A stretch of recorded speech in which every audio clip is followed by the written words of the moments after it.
Dealings with the Dead, number 38. The Praphika, or mourning women, were not confined to Greece, Rome, and Judea. In 1810, Colonel Keating published the history of his travels. His account of Moorish funerals is probably the best on record. The dead are dressed in their best attire. The ears, nostrils, and eyelids are filled with costly spices. Virgins are ornamented with bracelets on their wrists and ankles. The body is enfolded in sanctified linen. If a male, a turban is placed at the head of the coffin. If a female, a large bouquet. Before a virgin is buried, the Lulu is sung by hired women, that she may have the benefit of the wedding song. When a person, says Mr. Keating, is thought to be dying, he is immediately surrounded by his friends, who begin to scream in the most hideous manner to convince him that there is no more hope and that he is already reckoned among the dead. And of course, if someone hears that, they're not really dead, right? Maybe it's to startle someone awake, if, to make sure they're not really alive, right?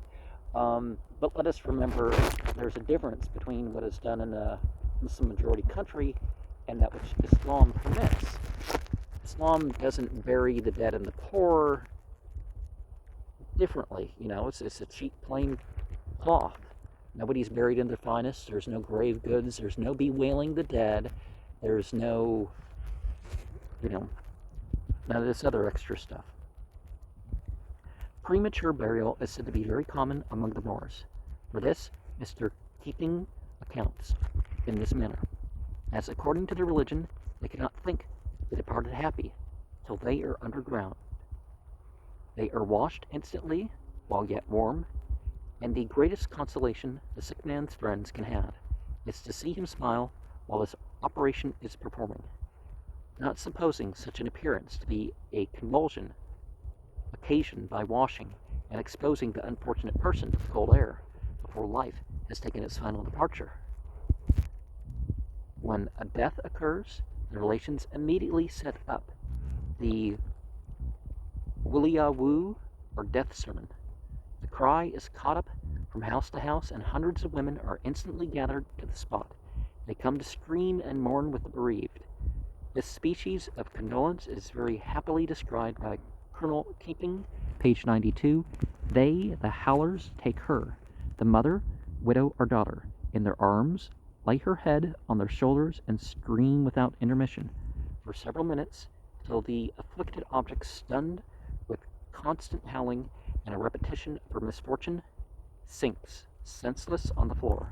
They likewise hire a number of women who make this horrid noise round the bier, over which they scratch their faces to such a degree that they appear to have been bled with a lancet. These women are hired at burials, weddings, and feasts. Their voices are heard at the distance of half a mile. It is the custom of those who can afford it to give, on the evening of the day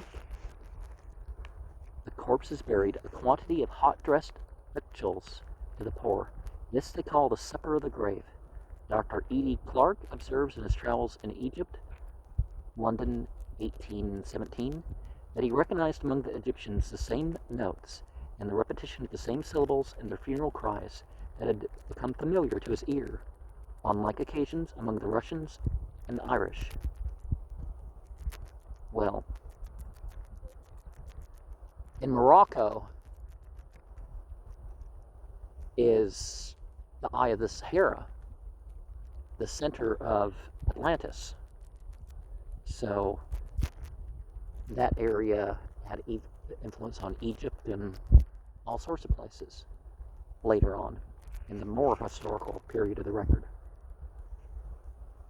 Dr. Martin, in his account of the Tonga Islands in the South Pacific, compiled from mariners' papers, in his narrative of the funeral of a chief, states that the women mourned over the corpse, though through the whole night, sitting as near as possible, singing their dismissal death song, and beating their breasts and faces.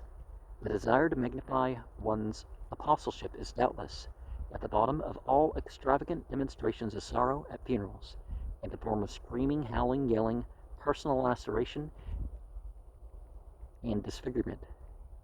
In the highly interesting account of the missionary enterprise upon which the duff was employed in 1796, it was stated that the funeral of a chief in Tongataboo, the people of both sexes continued, during 2 days, to mangle and hack themselves in a shocking manner. Some thrust spears through their thighs, arms, and cheeks. Others beat their heads, till the blood gushed forth in streams. One man, having oiled his hair, set it on fire, and ran about the area with his head in a blaze. This was a burning shame beyond all doubt. I never forget old Tasman's bowl when I think of this island. Tasman discovered Tongataboo in 1643. At parting, he gave the chief a wooden bowl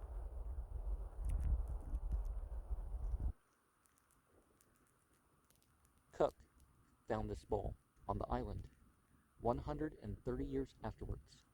It had been used as a divining bowl to ascertain the guilt or innocence of persons charged with crimes.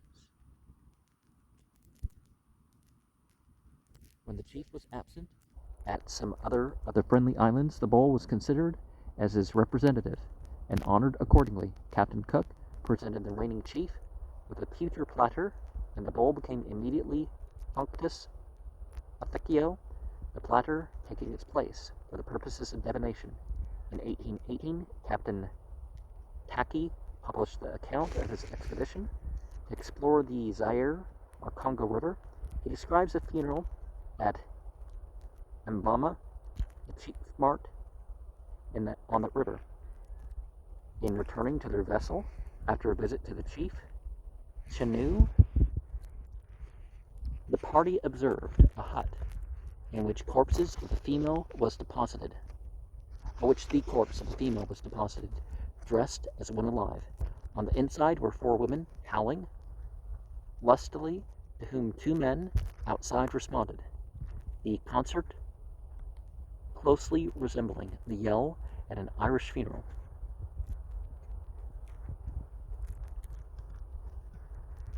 Captain Tuckey should have spoken so thoughtlessly of Fakina, the funeral cry of the wild Irish, the most unearthly sound that ever came from the agonized lungs of mortal. From the most perfect description of this peculiar scream, this inimitable hullabaloo, the reader may turn to Mrs. Hall's incomparable account of an Irish funeral. In close connection with this incident, Captain Tuckey, page 115, remarks that in passing through the burying ground at Mbama, they saw 2 graves recently prepared of monstrous size, being not less than 9 feet by 5.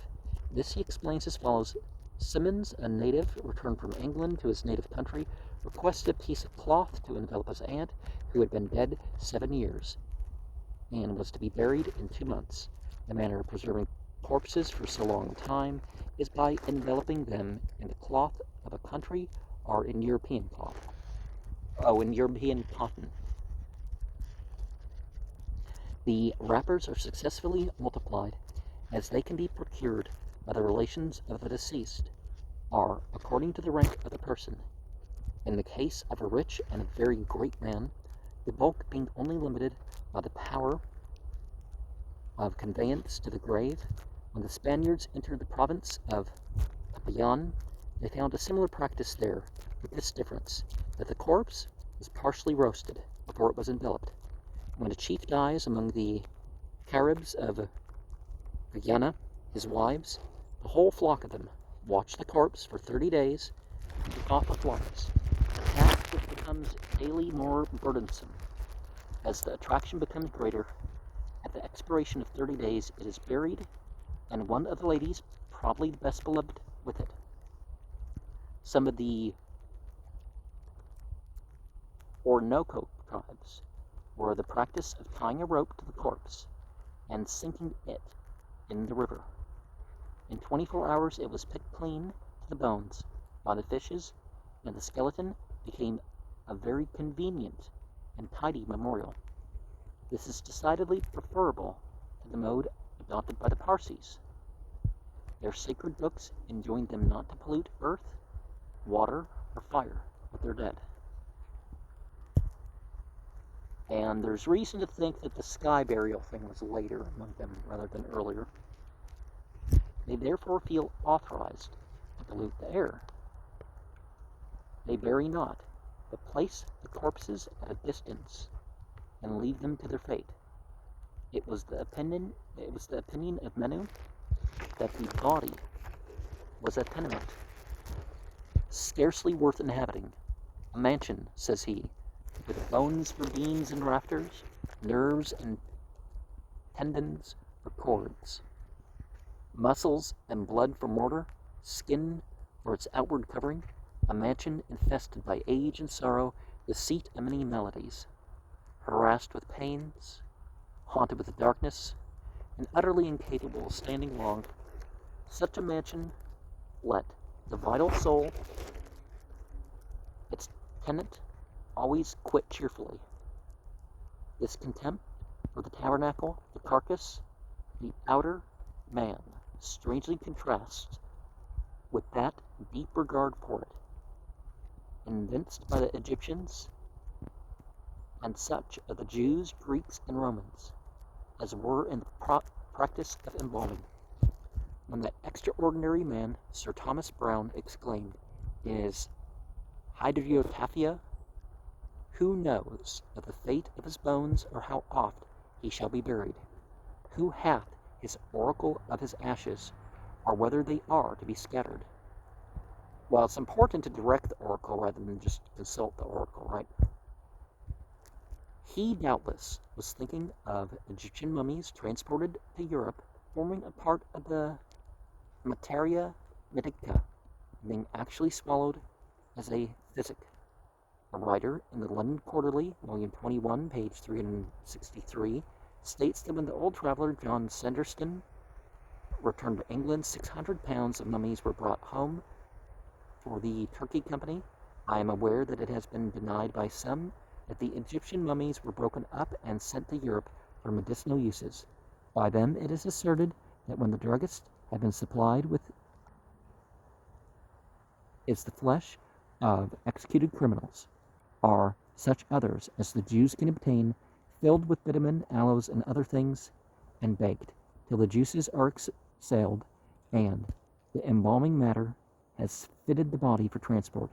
The Lord deliver us from such doctor's stuff as this. Well, just like in ancient times, I'm sure animals and some other stuff was thrown in, and but I'm sure some people also would have tried to make it look authentic.